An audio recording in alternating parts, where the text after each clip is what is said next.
코로나19 대응과 관련한 중앙재난안전대책본부의 특별방역점검회의 브리핑이 조금 전 시작됐는데요. 현장 연결하겠습니다. 네, 질병관리청장 정은경입니다. 코로나19 방역 대응 전략에 대해서 설명드리도록 하겠습니다.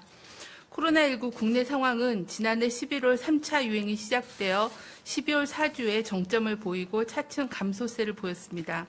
1월 중순부터는 하루 400명 내외의 발생으로 정체를 지속했지만 최근에 다시 증가세로 보이고 있습니다.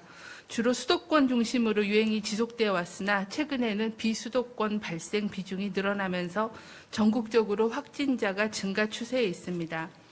현 상황에서 위험 요인으로는 첫째, 2월 중순 사회적 거리 두기를 완화한 이후에 다중이용 시설을 매개로 집단 발생이 증가하여 가족, 직장, 학교 등으로 N차 감염을 통한 지역사회로 확산되고 있는 양상입니다.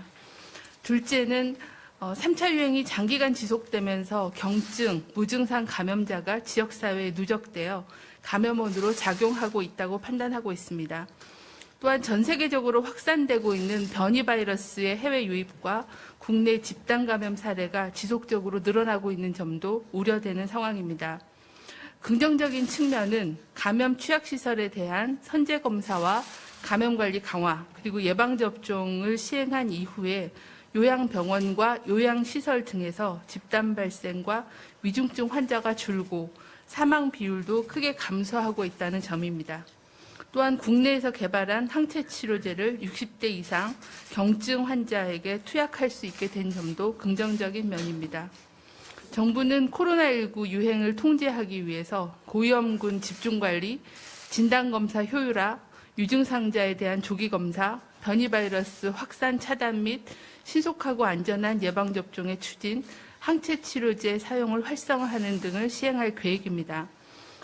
먼저 집단 감염 및 전파의 위험이 큰 목욕장, 어린이집, 유흥시설 종사자를 대상으로 주기적으로 선제검사를 확대하고 콜센터, 물류센터 등 기숙사를 운영하는 산밀 사업장 등의 고위험 사업장에 대해서는 주기적으로 표본검사를 시행할 계획입니다.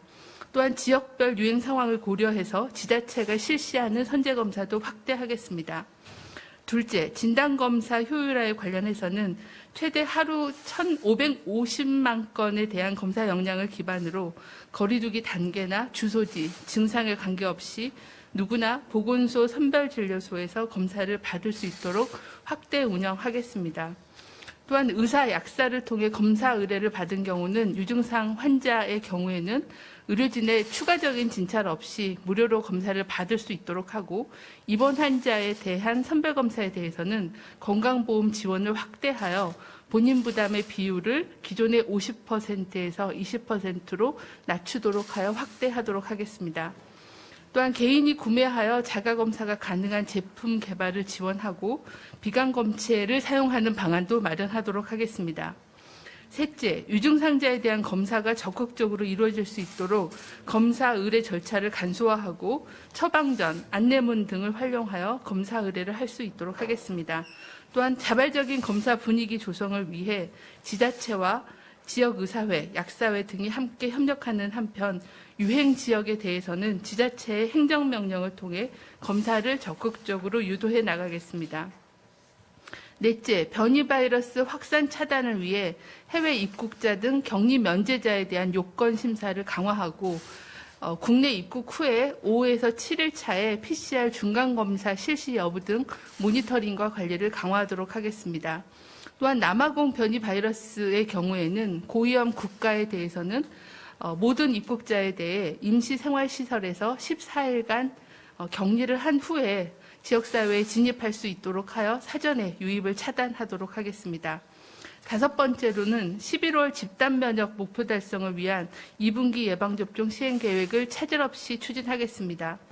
4월 말까지 모든 시군구에 1개소 이상의 예방접종 센터가 가동되도록 하고 위탁 의료기관도 1686개소에 대해서는 4월 19일부터 조기 운영하여 돌봄 종사자 등 88만 명에 대한 예방접종을 시행하도록 하겠습니다.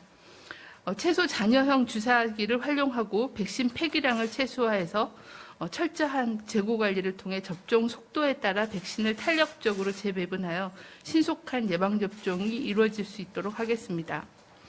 아스트라제네카 백신은 과학적인 근거에 기반하여 30세 이상을 대상으로 오늘부터 접종을 재개하겠습니다. 희귀혈전증 등 이상 반응에 대한 모니터링과 조기 진단 그리고 적절한 치료가 될 수 있도록 대응 시스템을 강화하여 운영하겠습니다. 마지막으로 항체 치료제 사용을 활성화하도록 하겠습니다.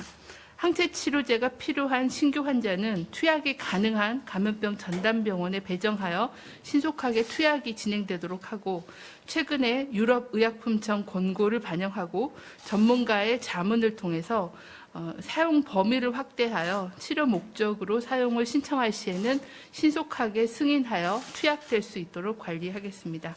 이상입니다. 감사합니다. 다음으로 전해철 행정안전부 장관이 방역조치 이행력 강화 방안에 대해 설명드리겠습니다. 예, 행정안전부 장관입니다. 먼저 코로나19로 기나긴 고통의 고난 시간을 감내하고 계신 국민들께 깊은 위로와 감사의 말씀을 전합니다.